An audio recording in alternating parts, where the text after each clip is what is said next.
Assalamualaikum. Today we have a topic of sound. Okay, सबसे पहले समझते हैं साउंड होता क्या है. साउंड कोई चीज नहीं होती. Sound are the waves. Sound waves होती हैं जो हमें दिखाई नहीं देती and it is a kind of energy. Sound is a form of energy. जैसे एनर्जी हमें नहीं दिखाई देती. Heat heat is heat is also a form of energy. तो हीट भी हमें दिखाई नहीं देती ना, महसूस होती है. तो साउंड हमें सुनाई देता है, दिखाई नहीं देता, because they are in the form of waves. Sound waves की फॉर्म में ट्रेवल करता है, ठीक है, और ट्रेवल करती हैं waves. And these waves are caused by vibrations. ठीक है, किसकी वाइब्रेशंस वो भी हम आपको बताते हैं आगे चलकर. Sound are the waves and they are caused by vibrations of any medium and it is a form of energy. ठीक है, मीडियम की वाइब्रेशन से, और कोई भी चीज जब वाइब्रेट होती है उसके बाद साउंड प्रोड्यूस होता है. और फिर जिस मीडियम में ट्रेवल करती है वो उसके पार्टिकल्स वाइब्रेट होते हैं एंड देन साउंड हमारे एयर तक पहुंचता है. ओके, हम दोबारा से इसको एक्सप्लेन करके समझते हैं. देखें, जब कोई चीज वाइब्रेट करती है, anything like it's a guitar और इट्स अ ड्रम, और हमारे अपने वोकल कॉर्ड्स जो हम बोलते हैं, तो वो जब वाइब्रेट करते हैं उसके नतीजे में साउंड प्रोड्यूस होता है, साउंड क्रिएट होता है. ठीक है, ये साउंड इसके बारे में दोबारा से हम एक और एक्सप्लेनेशन करते हैं. ऑब्जेक्ट वाइब्रेट, देखो एक ऑब्जेक्ट वाइब्रेट हुआ, उसके बाद मीडियम वाइब्रेट हुआ, यानी मीडियम के पार्टिकल्स वाइब्रेट हुए जिस मीडियम में साउंड ट्रेवल कर रहा है. उसके बाद साउंड वेव्स ने ट्रेवल किया और वो हमारे कानों तक पहुंच गया. अब मीडियम की जो बात मैं कर रही हूँ, मुझे पता है आपको भी नहीं समझ में आ रहा होगा, मैं आगे मीडियम एक्सप्लेन करूंगी कि what is medium. Actually sound किस तरह प्रोड्यूस हो रहा है. एक जो ऑब्जेक्ट है, कोई भी ऑब्जेक्ट, उसने वाइब्रेशन क्रिएट की, वो वाइब्रेट हुआ. उसके बाद साउंड जो है वो वेव्स की फॉर्म में ट्रेवल हुआ एक मीडियम में. एक मीडियम चाहिए होता है साउंड को ट्रेवल करने के लिए, और साउंड क्रिएट उसी ऑब्जेक्ट से हुआ जहां उसने वाइब्रेशन की थी. साउंड क्रिएट हुआ, साउंड वेव्स की फॉर्म में क्रिएट हुआ. एक मीडियम चाहिए था, उस मीडियम में उसने ट्रेवल किया, और साथ साथ उस मीडियम के जो पार्टिकल्स थे वो भी वाइब्रेट हुए. उसके बाद साउंड वेव हमारे कानों तक पहुंचा. ठीक है, एग्जाम्पल, बेल वाइब्रेट हुई, साउंड प्रोड्यूस हुआ. गिटार वाइब्रेट हुआ, साउंड प्रोड्यूस हुआ. हम जब बोलते हैं तो हमारे वोकल कॉर्ड जो है वो वाइब्रेट होते हैं, तभी हमारा साउंड, हमारे बोलने का जो साउंड होता है वो क्रिएट होता है. ठीक है, इसके बाद हम पढ़ेंगे, इसके बाद डायरेक्ट टॉपिक पढ़ते हैं स्पीड ऑफ साउंड का. उसके बाद और साउंड के टॉपिक्स हैं हम वो पढ़ेंगे. सबसे पहले स्पीड ऑफ साउंड समझते हैं, इसी में मीडियम आएगा.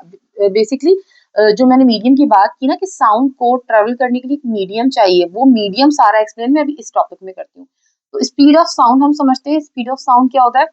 नाम से जाहिर है, स्पीड, साउंड की स्पीड. साउंड कितना फास्ट है और कितना स्लो, ये उसकी स्पीड है. How fast sound travels from one place to another. ठीक है, ये इसकी स्पीड है. How sound travels, sound travel कैसे करता है? Sound travels only in medium. Sound सिर्फ मीडियम में ट्रेवल करता है. वो मीडियम कौन कौन से हो सकते हैं? Solid, liquid and gas. ये तीन मीडियम होंगे तो साउंड ट्रेवल करेगा. Solid, any kind of solid thing like metal, कह लें metal is a solid, solid में ट्रेवल करेगा sound. Liquid, water, water is a liquid, sound वहां ट्रेवल करेगा. गैस, हमारी जो सराउंडिंग एयर है, it consist of gas, sound वहां ट्रेवल करेगा. या कोई सी भी ऐसी जगह जहाँ पे ओनली गैस है, तो वहां पे भी साउंड ट्रेवल करेगा. साउंड कहाँ ट्रेवल नहीं करेगा? जहां पर ये तीनों मीडियम एब्सेंट होंगे वहां साउंड ट्रेवल नहीं करेगा. और इसकी एग्जाम्पल क्या है? इसकी एग्जाम्पल है वैक्यूम.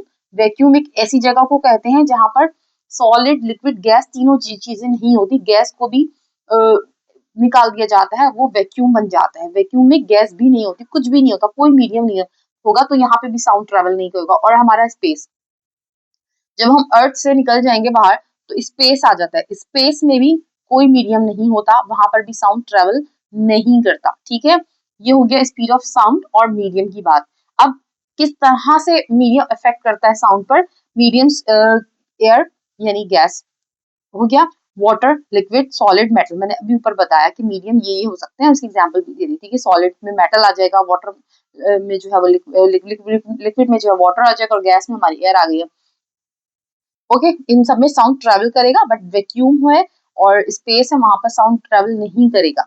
अभी टाइम शॉर्ट है तो वरना मैं आपको एक और एक्सपेरिमेंट बताती इसकी इसको समझाने के लिए, लेकिन अभी हम थोड़ा सा और आगे पढ़ लें फिर दोबारा दूसरी वीडियो में कर लेंगे।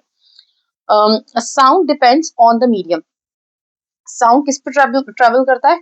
मीडियम में ट्रेवल करता है, और मीडियम पे भी इसकी स्पीड स्पीड जो है वो डिपेंड करती है, सॉरी साउंड नहीं, speed depends on medium. Sound की स्पीड, साउंड कितना तेजी से ट्रेवल करेगा, कितना आहिस्ता ट्रेवल करेगा, वो मीडियम पे डिपेंड करता है। Speed of sound depends on how the particles of medium are closer together. किस तरह से? अब आपका जो मीडियम है ना, वो मीडियम के जो पार्टिकल्स हैं, क्योंकि हर चीज पार्टिकल से बनी है, तो मीडियम के जो पार्टिकल्स हैं वो कितने आपस में एक दूसरे के साथ क्लोज हैं, कितने आपस में एक दूसरे के साथ क्लोज हैं, इस चीज पर डिपेंड करेगा स्पीड ऑफ साउंड। ये समझने के लिए मैंने सॉलिड, लिक्विड और गैस का एक डायग्राम बनाई है, क्योंकि आपने पहले पढ़ चुके होंगे स्टेट्स ऑफ मैटर में कि सॉलिड पार्टिकल्स जो हैं वो इस तरह से होते हैं। जब हम सॉलिड, जो भी चीज सॉलिड होती है तो जो उसके पार्टिकल्स होते हैं ना वो क्लोजली पैक्ड होते हैं एक दूसरे के साथ, close, the solid particles are closely packed together, ठीक है, बिल्कुल एक दूसरे से जुड़े होते हैं सॉलिड में पार्टिकल। लिक्विड में आ जाए तो they are rolling over each other, एक दूसरे पर रोल कर रहे होते हैं, थोड़ी सी इनका अंदर डिस्टेंस होता है इनके आसपास। फिर आ जाओ गैस पर, तो दे आर फार अपार्ट, ये बहुत दूर दूर होते हैं गैस के पार्टिकल्स, ठीक है। अब साउंड की जो स्पीड है वो कैसे इन पार्टिकल्स पर डिपेंड करेगी? इस तरह डिपेंड करेगी कि जितने ज्यादा पार्टिकल्स मीडियम के क्लोज होंगे, साउंड उतनी ही ज्यादा तेजी से ट्रेवल करेगा। यहाँ साउंड ज्यादा तेजी से ट्रेवल करेगा, स्पीड ज्यादा हो जाएगी।